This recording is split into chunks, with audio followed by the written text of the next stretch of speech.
Good morning, everyone. Dr. Samir Sani, the very well-known cardiologist who is associated with the hospitals like the Apollo and the Lifecare as the director. Well, first of all, you must be aware that he is pride of Gujarat. So it is indeed a matter of great pleasure and privilege to welcome pride of Gujarat. Please give you a big hand. Good morning, everyone. Well, I must confess that talking to such a big number of teachers is a bit intimidating. But anyway, what we are going to talk about today is going to be exhaustive and try to cover many things. But what is most important is to understand that recently we are facing an epidemic of diseases which are not really well confined to one particular organ. And these diseases are kind of mealy or jamboree of various factors, various problems, which stem to one fact, and that is the change in our lifestyle compared to our previous generations.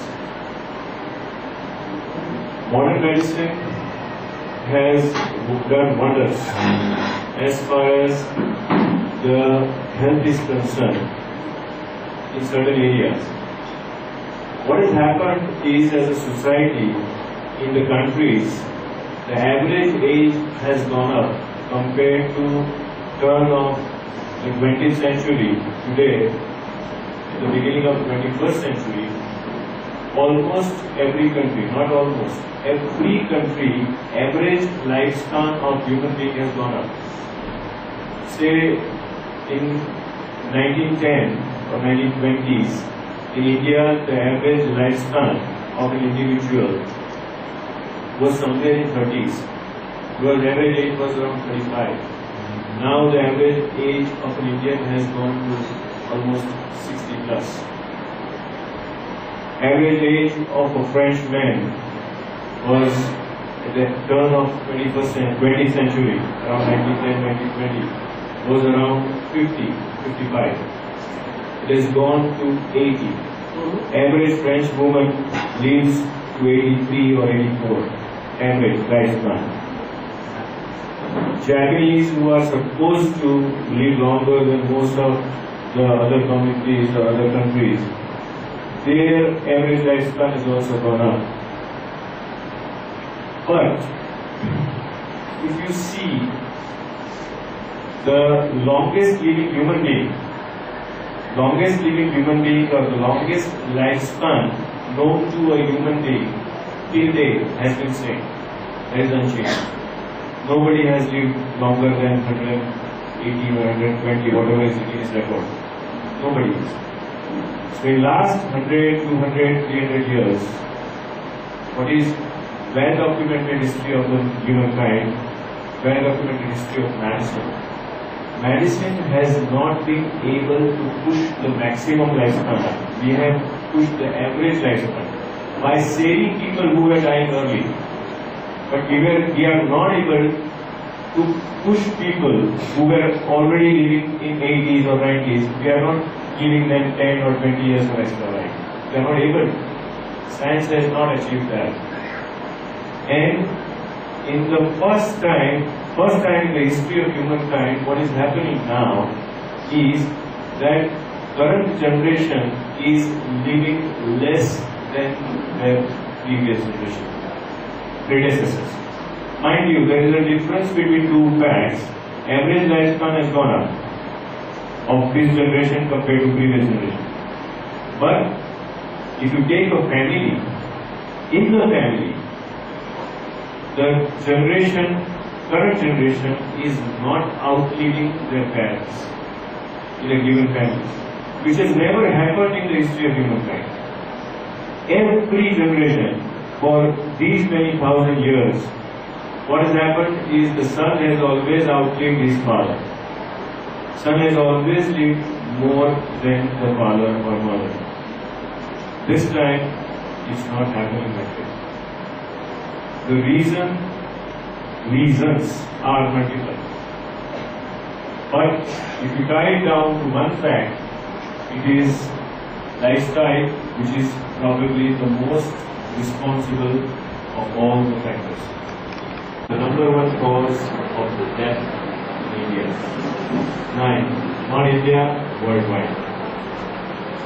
Things have changed. Just 50 years back, the leading cause of death would have been different.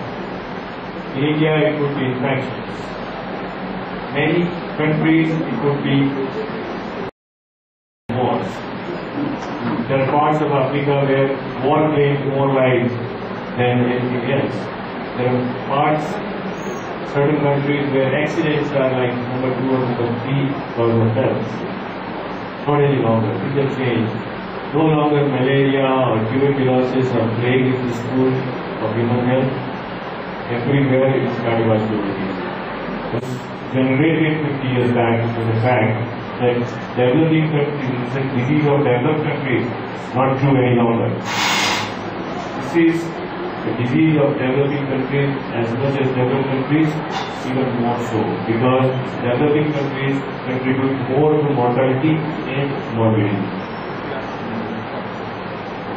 To understand about heart disease, very briefly I will show you the structure of the heart, especially the structure of the blood vessels which supply the heart. There are 2 major coronary arteries, or rather 3 if you will. Because on the left side, you can see the left coronary artery quickly divides into 2, left anterior descending and the one on the back. These arteries supply blood to the heart. Heart is size of your fist. It's a muscular organ. It's a bag of muscles. And this bag of muscles, so that it pumps the blood out, the right side pumps the blood out towards lungs, and the left side pumps the blood out towards the body. And this bag of muscles cannot take nutrition or oxygen from the blood it contains. It cannot directly withdraw oxygen or nutrients. It has to be supplied, like the rest of the organs in the body, by arteries. And these arteries are on the surface of the heart, not inside the heart. And these arteries supply the blood to these muscles. These arteries, or the blood vessels, look like the top picture. If you cut them, they are like pipes, water pipes which carry water. The difference is these pipes are alive. They are made of living tissue. They can contract and expand. They can secrete chemicals to keep the surface smooth and the blood flowing faster. The blood flow can vary. In normal water pipes, the blood flow varies upon the pipe's diameter and the pressure with which the water is being pushed. Here also the same physics principles apply, but these pipes can change those pressures and the fluidity of the blood can also be changed. So that adds to complexity of understanding the fluid dynamics of blood flow. What happens is that all of us carry cholesterol in our blood. Cholesterol is necessary for metabolism. This cholesterol, however, is made up of many different components. Cholesterol could be high density, could be low density particles, could be very low density particles, could be intermediate density. Based on their density, the cholesterol is classified. There is a type of cholesterol called LDL cholesterol, which starts getting deposited in these vessel walls. For reasons that are not very clear, we believe that there is maybe some kind of injury into these pipes because of the constant blood flow rushing through them. There is constant injury and repair process everywhere in the body. Our skin gets damaged, we strike our fist or we touch something, some cells get destroyed, they are repaired. I speak, my vocal cord vibrates, some cells are destroyed, they are repaired. So in the body, the process of destruction or injury and repair is on permanently as long as we are alive. In these blood vessels also such a process is there, and during this process, if some cells are exposed because of injury, certain scavenger cells, these LDL cholesterol gets affected there and gets deposited in the blood vessel wall. This happens or starts happening from very early years of life. We have documented 8 or 9-year-old child having some cholesterol deposition. This cholesterol deposition starts age 8, 9, we don't know, probably earlier, and continues throughout the life. So like water pipe, which carries water, and if water is too salty, the salt gets deposited inside the pipe's walls. Similarly, the cholesterol gets deposited in these vessel walls, and in the middle panel you see that it causes a little bit of narrowing of lumen. This process of cholesterol getting deposited is called atherosclerosis. The vessels counter this.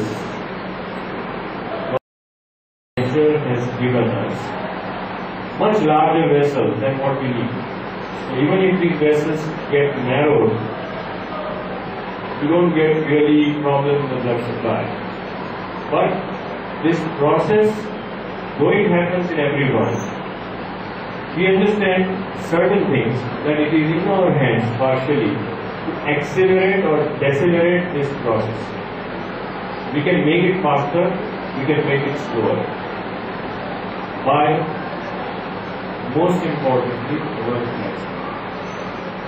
When these cholesterol start getting deposited more and more, the lumen of the artery gets compromised and blood flow drops in volume over that region. This is like a normal artery. You have a normal flow effect of an artery. You have cholesterol deposition here in yellow. This cholesterol deposition may get fibrosed over a period of time. When it gets older, it may be calcified also, like many cells in the body do. Stage.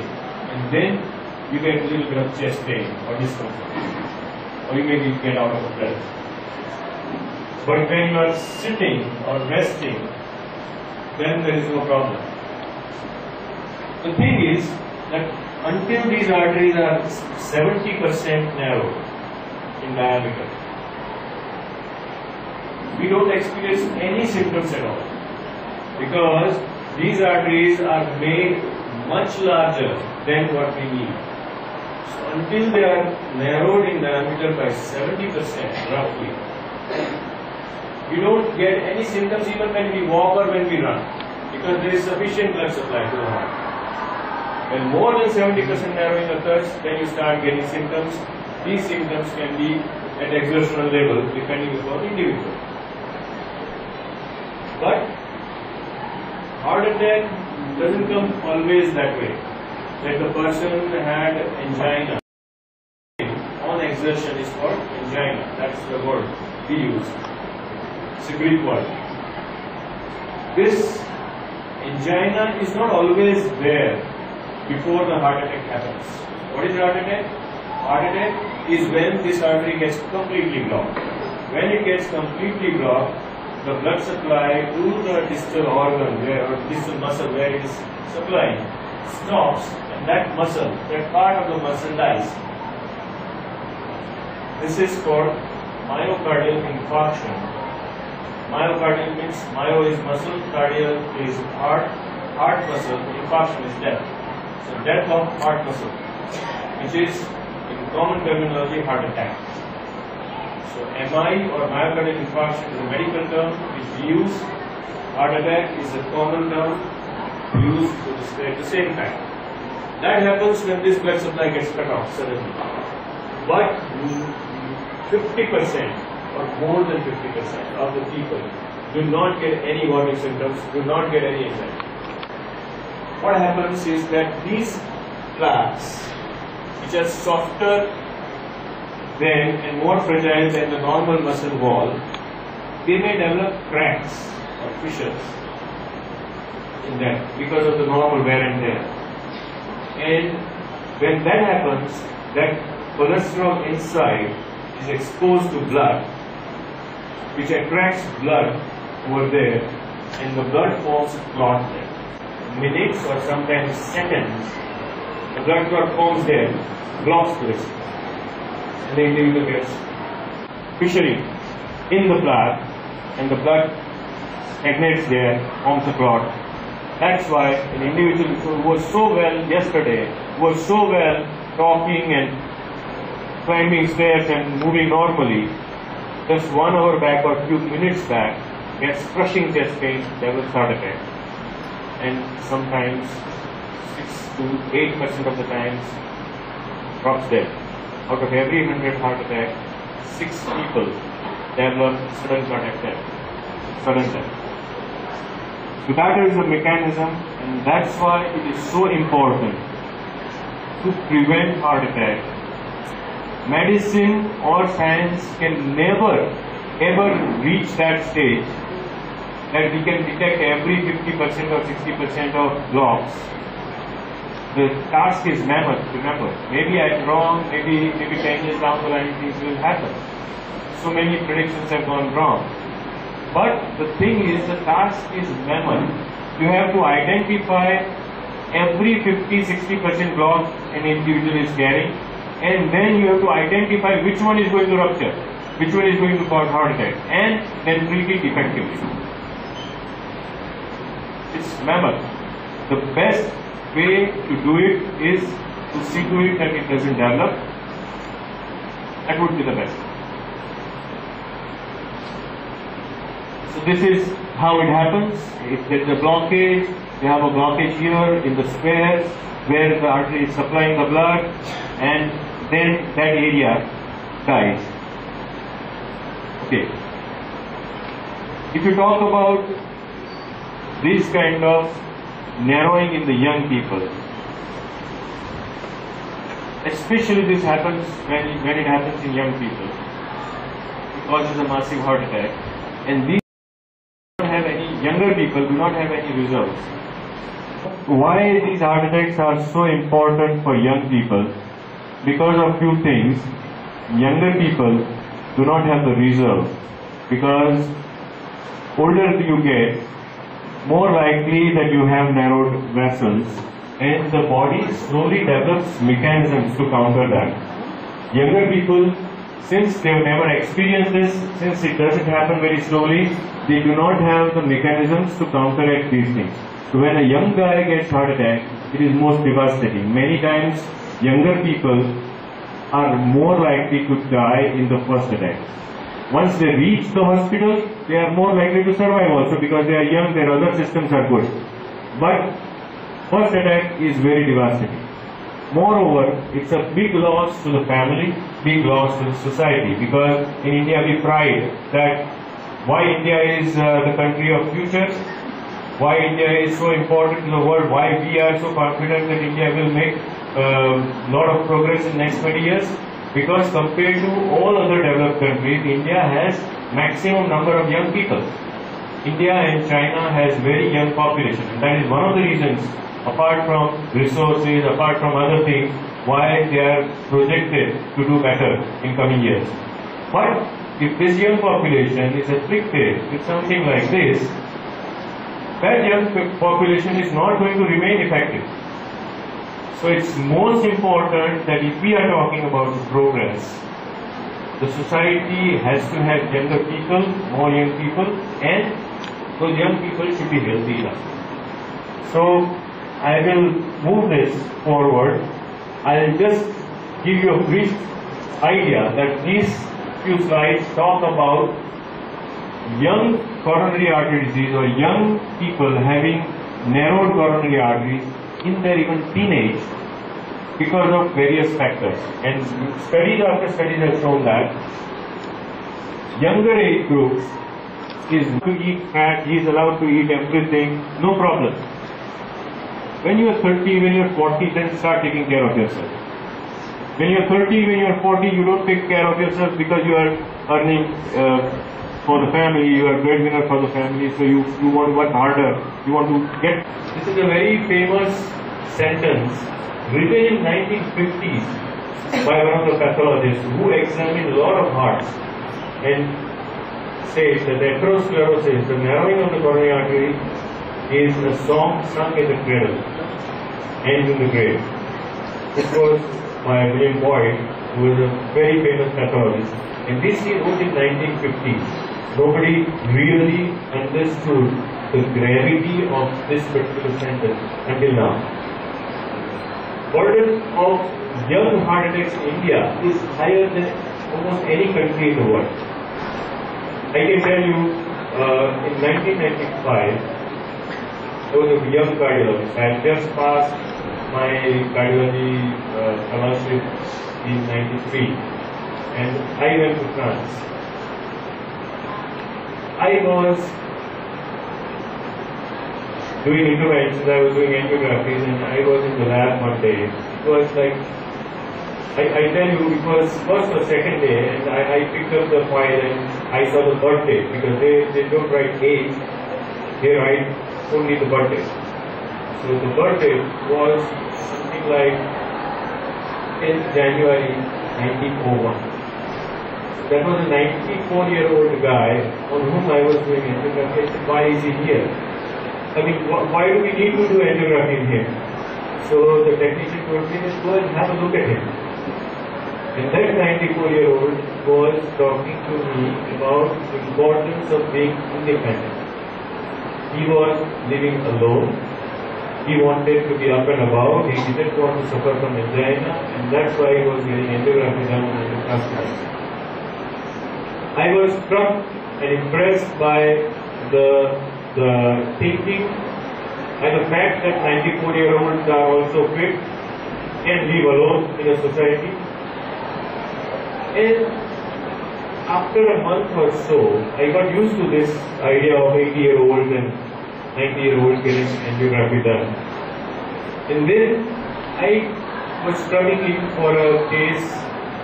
I was doing in fact angiography without even looking at the charts. I knew what they had, but the age didn't register to me.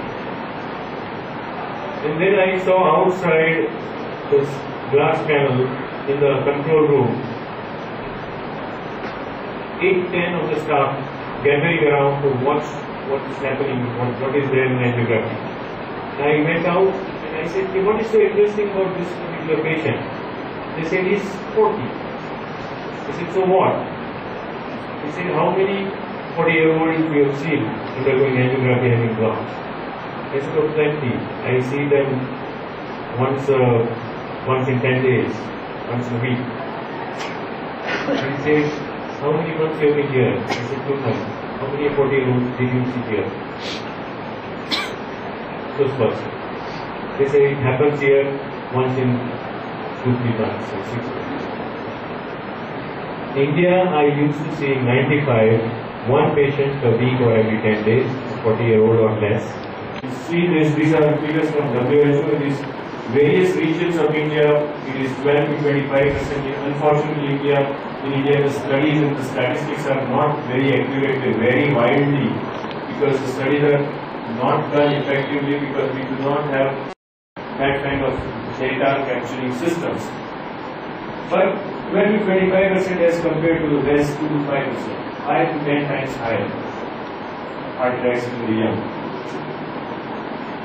If you talk about US, this is again figure of 2000. 15% of the deaths, total deaths which occur due to heart attacks, 15% are less than 65. 85% of total deaths due to heart attack. People who die of heart attack, 85% are above 65 in US. Look at the figure in India. 50% happen in less than 70. So we have a lot of young population being lost to heart attacks.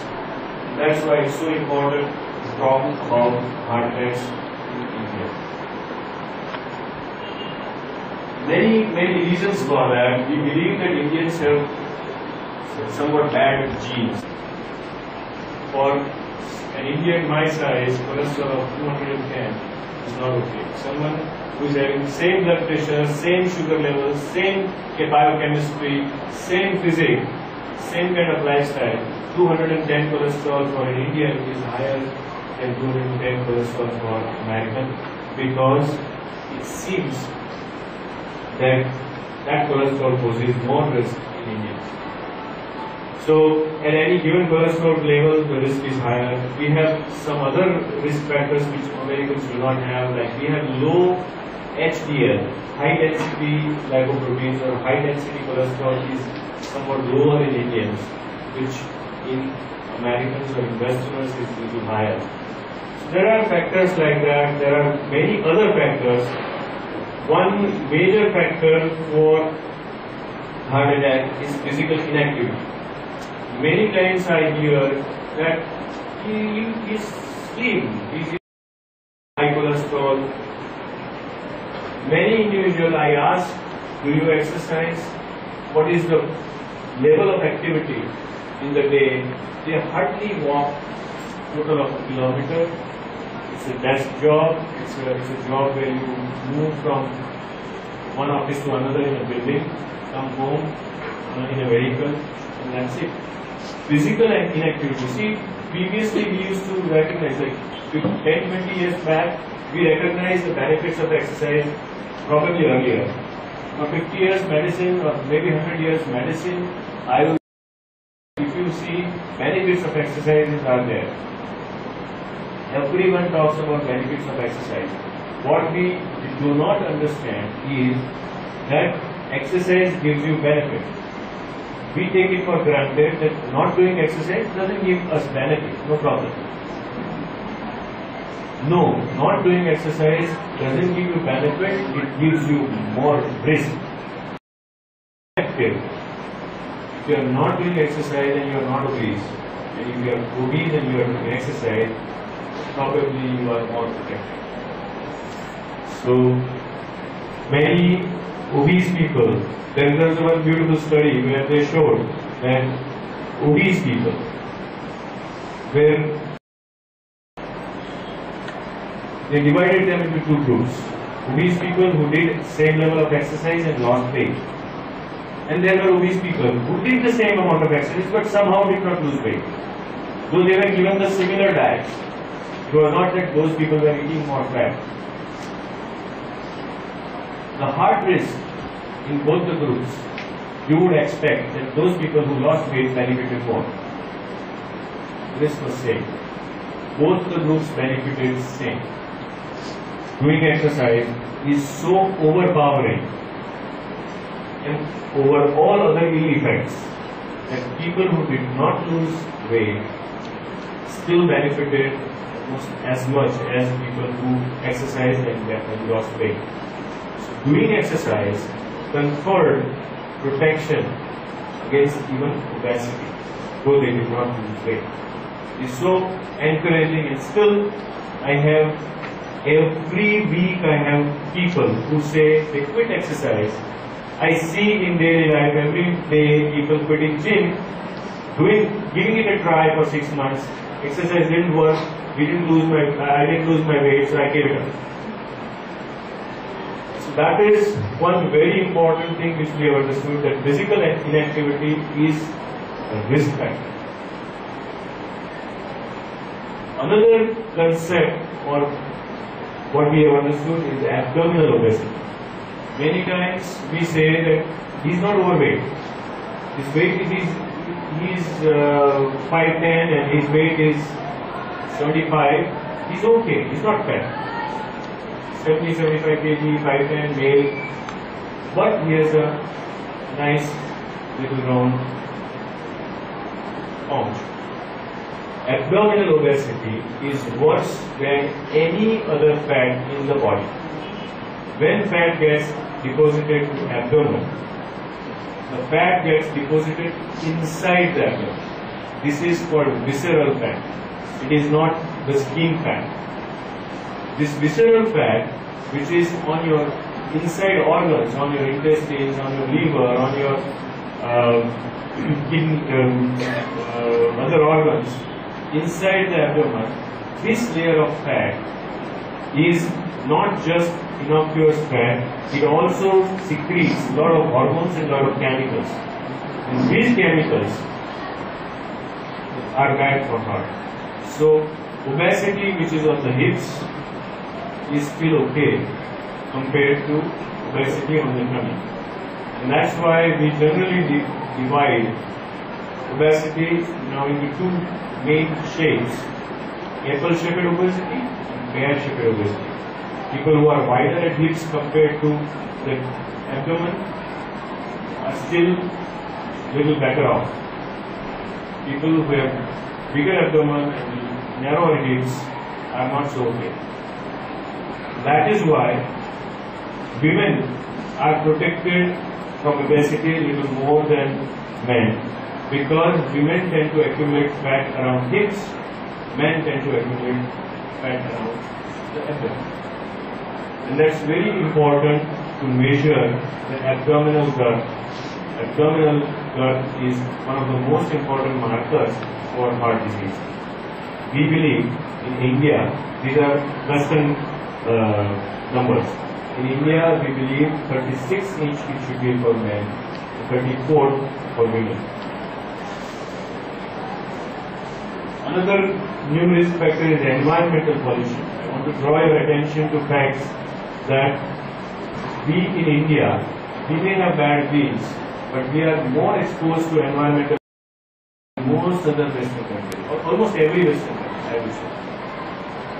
Air pollution can cause cough. If I tell you that air pollution spoils your lungs, spoils your throat, spoils your skin, spoils your eyes, you would understand immediately. It's logical. But even to doctors, it was not clear that pollution can affect the heart. Until somebody did a beautiful experiment in around 2000, just 10-15 years back. Rabbits were kept divided into two cages. They were fed the same diet. Only difference was, everything was same. Only difference was that one group of rabbits, in their breathing air, in their chamber, they had scooter exhaust mixed with air. Generated an environment or atmosphere of a busy city crossroads. And the other group of rabbits had clean air. Within 30 years, those rabbits had inflammatory lesions similar to blockages which we saw, inflamed coronary arteries. Their arteries had swollen up, they had reddish looking blocks inside the arteries. That sparked a lot of research on pollution. Another thing is sugar and fat intake. It's not just how much cholesterol you have, but even if you are taking more sugar, more fat, you are not diabetic, your cholesterol levels are okay. Even then, you are more exposed to heart risk. We do not understand exactly how, but we do know that high sugar intake, not just fat, high sugar intake, which was there in early 70s and 80s, or probably 60s in US, they used to use lot of syrup in everything. From lemonade to everywhere, the sugar syrup would be there. It was part of American diet. Whenever they snack, they used to have those sugar syrups. Sugar syrups went into everything, bread, they bake, or biscuits, or whatever. Sugar, high sugar intake, first thing was noticed that whenever a child consumed high sugar diet, high sugar food or high sugar snack, the child became very active. Not only physically, but mentally also. Very fidgety, very higher the sugar intake, more the activity. This is called sugar rush. The sugar rushes to the brain, and the high sugar level of the blood causes the brain to perform more activities. To some extent it was beneficial, but once you cross the limit of high sugar intake, it is very detrimental. Those children develop lot of psychological problems. You know what is attention deficit disorder. You know what is hyperactivity disorder. Part of it happens with sugar rush. So those children who are having ADHD, those children who are having hyperactivity disorder, they are discouraged from taking high sugar intake. They should not take high sugar snacks. From then on, sugar causes cancer, sugar causes heart disease. It's a subject of great research even right now. India has also become a capital of diabetes. A lot of studies have shown that India has higher heart disease, higher diabetes also. And many diabetes workshop where one of the topic was that am I a diabetologist or a preventive cardiologist?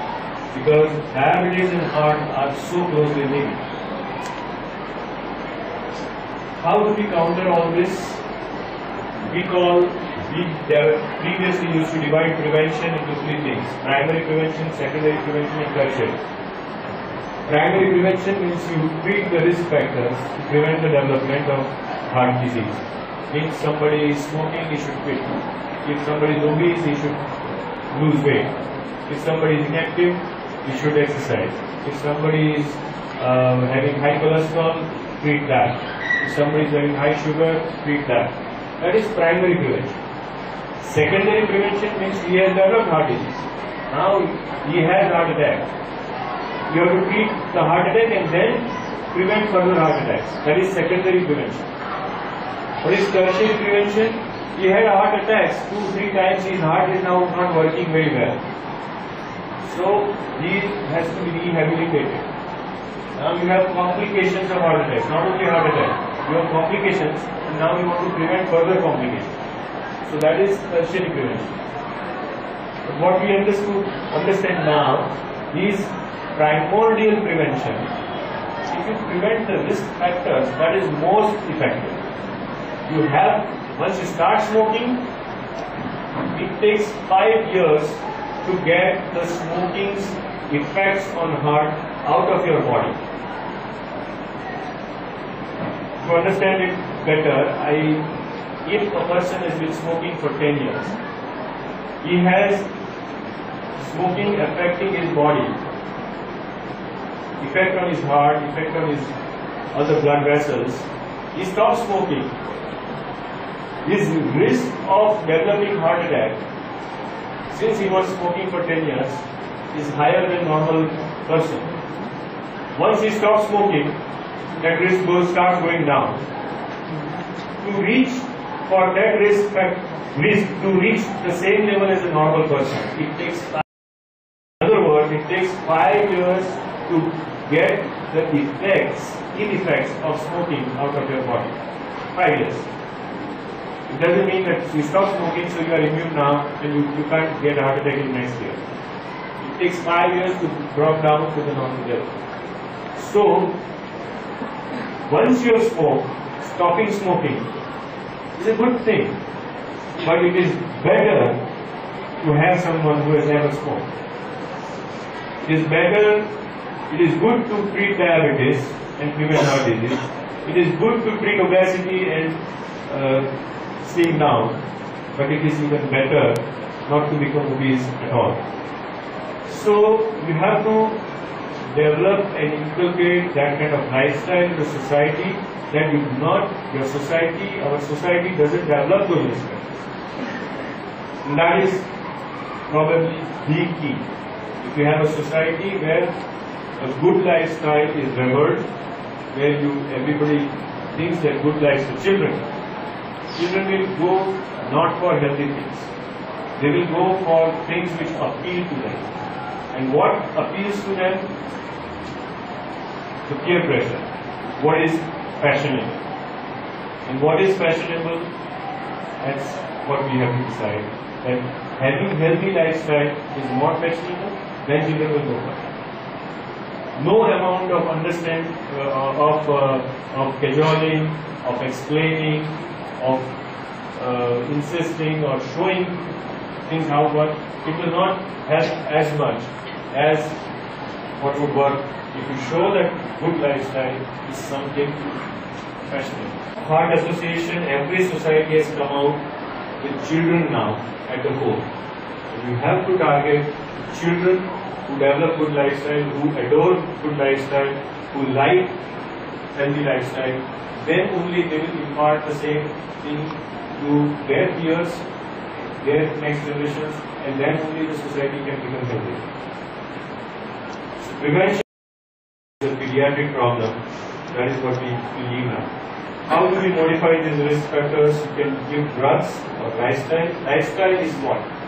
Lifestyle is a way of life. It is like what we used to describe religion. What is religion? Religion is a way of life. Lifestyle is a way of life. It consists of all these things: daily activities, working pattern, sleeping pattern, your habits, what kind of food you eat, what kind of exercise you do, how are your relationships, what is your religion is one aspect. How do you practice your religion? What are your stress levels?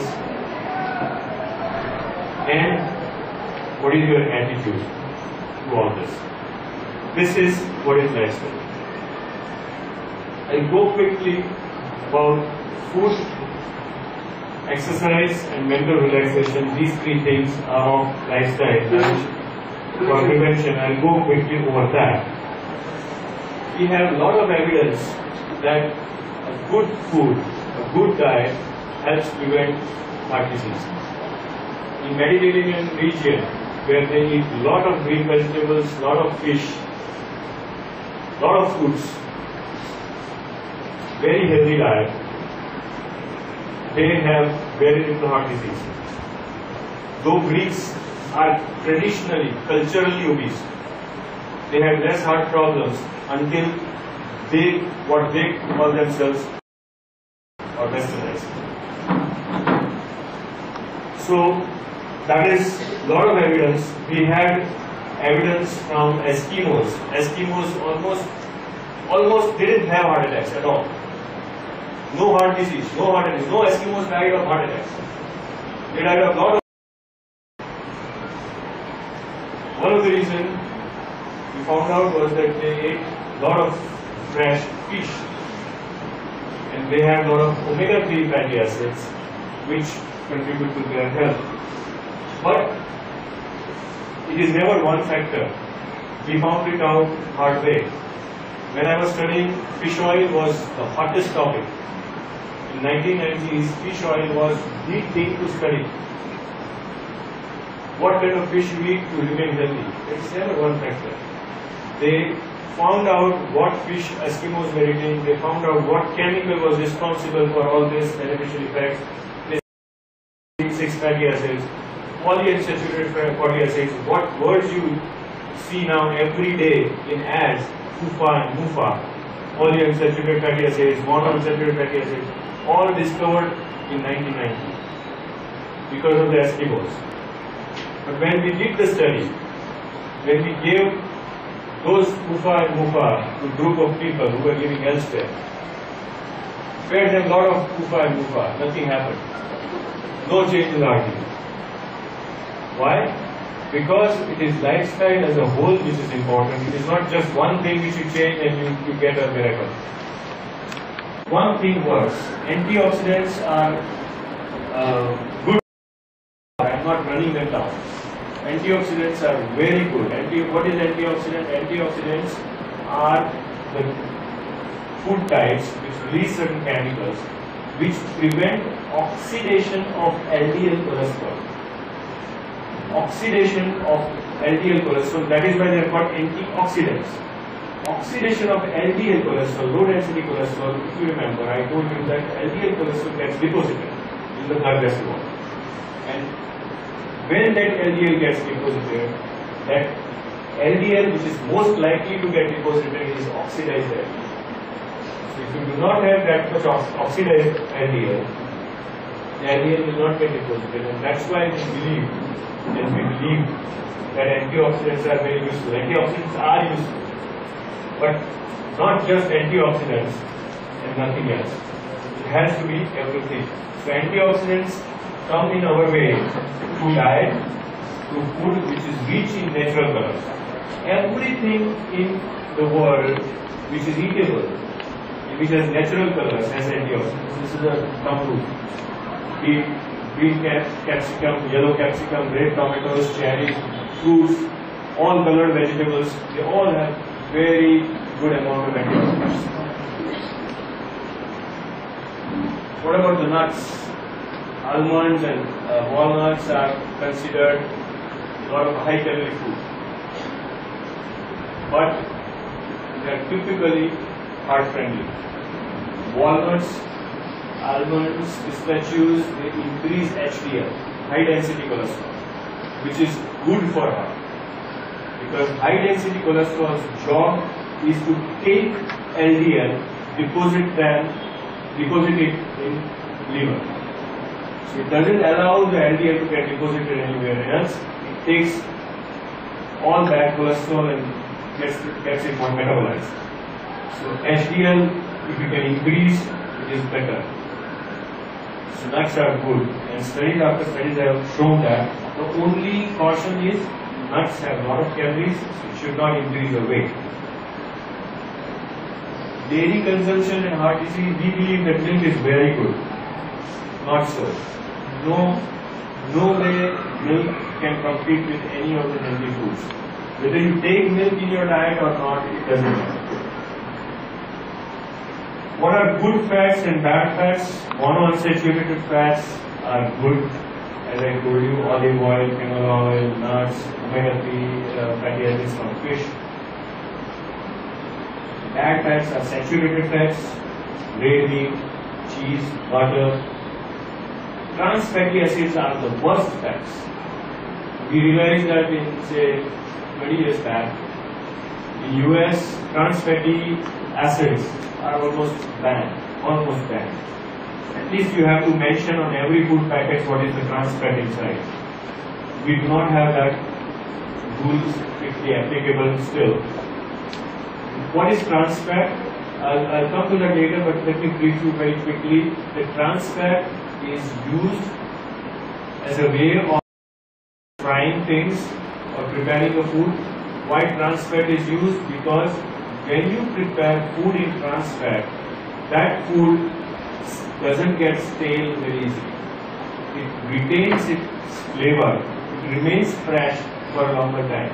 So it made a lot of sense when we discovered trans fat 50 years back to fry all the chips and all the wafers in trans fat, because no matter for 10 days, 15 days, the wafers will not get stale. But that trans fat produces a lot of oxidation of LDL, increases the LDL deposition, produces a lot of oxidation of LDL, increases the LDL deposition in the arterial walls. So trans fat is one of the worst things that can happen, that could happen, and that has happened because of the modern, so-called modern cooking, where we always tried to do things scientifically so that we could live a better and more convenient life, but they got misfired for cooking. A pakoda fried in olive oil is equally bad. Whether it is fried in groundnut oil or soya or saffrola or anything. The way olive oil is consumed in these countries is sprinkled over vegetables. Those vegetables are not fried. When you fry an oil, it changes the composition, the chemicals change. It is not same oil or same fat any longer. So remember that frying in olive oil, any oil is bad. Saturated fats are bad. Polyunsaturated fats are the fats which are unsaturated, which are liquid at room temperature and in the refrigerator, they are good. Monounsaturated fats are even better, and they are liquid at room temperature but start solidifying in the refrigerator. That is the main physical difference. The chemical difference is that they have monounsaturated fat. The examples: mustard, soybean, and canola oil. Trans fatty acids, I already told you. Every fast food restaurant will use this because samosas fried in trans fat will stay longer, retain their freshness, which is good for their business. Omega-3, I have already talked to you. It is available in fish like salmon, tuna, herring. It is also available as supplement. They lower the triglycerides. They have effect on lowering blood pressure. They make the blood thinner, move or flow faster. So they are good for heart. There are lots of diets. If you go on internet, you will find that lots of heart healthy diets available. And if you search for low fat recipes, there are lots of recipes available. I don't want to go into detail of that. We believe that Mediterranean diet is probably the best, most natural. Most of the people do not understand when we tell them that you have to have less than 10% fat in your diet. What does that mean? How do I make it 10 less than 10%? Because you need to understand each and every food item contains how much fat and how much calories and all that, which many people don't remember, don't want to remember. If you just take blanket advice, follow Mediterranean type of diet, eat whole fruits and vegetables. Fruit juice is inferior to fruits. Whole fruits, and same thing goes for vegetables. Whole grain is supposed to be every good thing into bad one by frying. We fry vegetables, we fry, I've seen people even fry fruits, fry ice creams, make it doubly bad. So, fry, as long as you roast or you employ some other kind of cooking method than deep frying, these foods are very fine. Refined carbohydrates, white bread, biscuits. Biscuits use lots of trans fats. Biscuits, unless you are taking some really what companies are marketing now, so-called healthy biscuits, are not so healthy. Unlike our popular thinking that biscuits are okay. If somebody comes out of sickness, is given biscuits. Processed fatty meat, high fat, dairy, olive oil, fish, flax seeds, spinach, peanuts, all are good. Trans fatty foods, trans fatty acids, fast food, donuts, chips, crackers, margarine, vegetable fat. Thankfully, dalda and those vegetable ghees have gone out of fashion and somehow gone out of our life. But I remember that almost at least in Gujarat, almost middle class or lower middle class households will use dalda, vegetable ghee, rather than actual ghee in their daily cooking. Shouldn't be talking about alcohol here. There are some controversies about alcohol. The alcohol increases HDL cholesterol and somehow seems to protect the heart. But that is in a very, very limited quantity. See, the thing is, if you are drinking 30 to 50 ml only of alcohol per day, then your heart is protected. And this 30 to 50 ml is not average. So if somebody is having 600 ml on only on Sunday, he is not protected. So 30 to 50 ml of alcohol per day, how many of us or how many in the world are taking? People who are taking alcohol, they are taking it, and people who are not taking it are not taking it. It's as simple as that. Nobody has that kind of limits in the measurements. And that is why when the studies tell you something, observational studies, you have to think, you have to take it with a lot of pinch of salt, a lot of caution. Also, do not account for the factors that people who are drinking only 30 ml of alcohol means what? There are a lot of self-disciplined people. It needs a lot of discipline to take only 30 ml, stop there, and not take any more. So those disciplined people are bound to do better. They must be doing discipline in food, in other activities. So they may be protected from heart disease, not because of alcohol, maybe because of their discipline.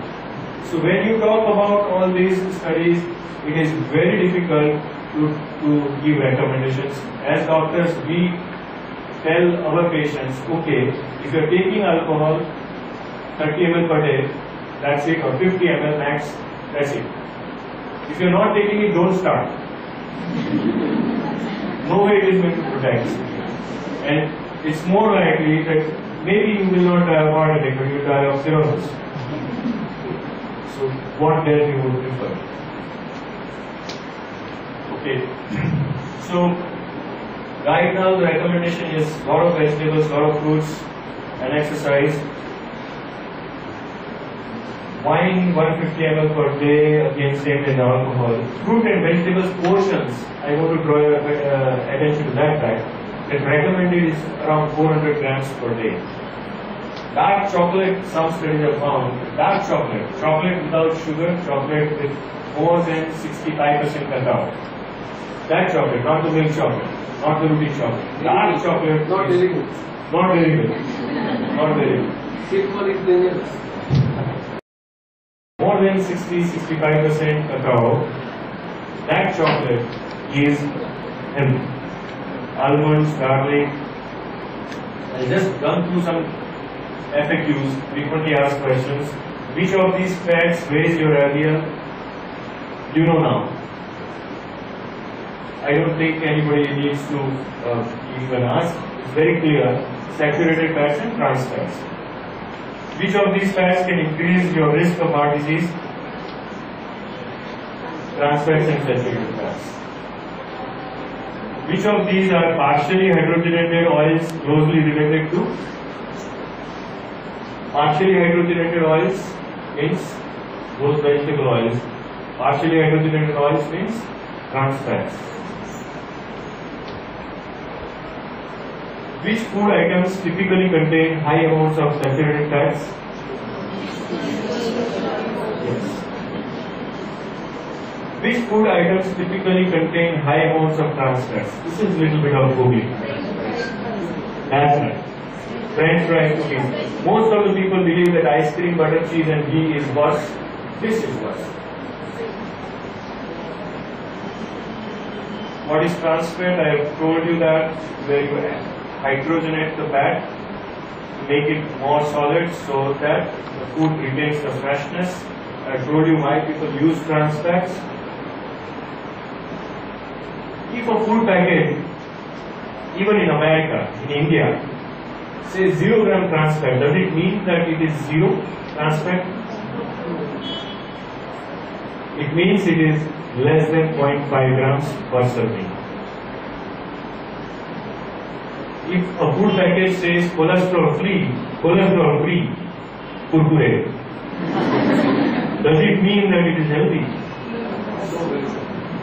Cholesterol is not necessary to eat. It is not necessary to eat cholesterol to increase your cholesterol.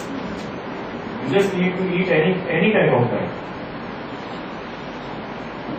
Exercise, most important risk factor, as I told you, physical inactivity.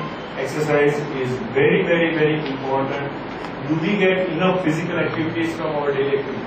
It is very important to understand that what kind of daily schedule you have. Many times the farmers didn't need physical exercise to have 30 minutes of walk daily because they are working in the field daily. They are getting enough physical exercise. But when we count our activities, we say, I have typically people saying, oh, I work a lot, I don't need exercise. What do? You ask them closely. Oh, I am a salesman. I go from here, then to there, and then I cover 40